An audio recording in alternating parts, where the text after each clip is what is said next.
గరిష్టానికి బంగారం 98,000 రూపాయలు మించిన ధర.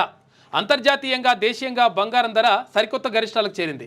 అంతర్జాతీయ ఆర్థిక ఉద్రిక్తతలు, అమెరికా చైనా మధ్య అంతకంతకు పెరుగుతున్న టారిఫ్ యుద్ధం నేపథ్యంలో సురక్షితమని భావించి బంగారం వెండిపైకి పెట్టుబడులు తరలి వస్తున్నాయి.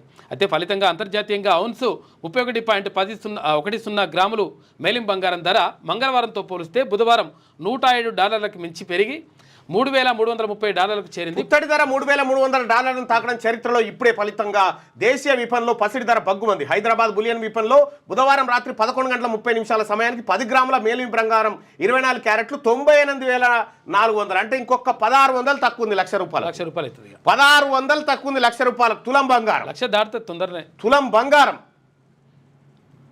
ఇక మనం కాంగ్రెస్ పార్టీ ప్రభుత్వం అధికారంలోకి వస్తే తులం బంగారం కూడా పెడతామని చెప్పినాం. ఈ తులం బంగారం పంచాయతీ ఎటుపోయిందో, తులం బంగారం లేదు, ఏమీ లేదు. గరిష్టానికి బంగారం ఇగో ఈ పరిస్థితిలో ఉంది. బంగారం మాత్రం బంగారమే. ఇంకొక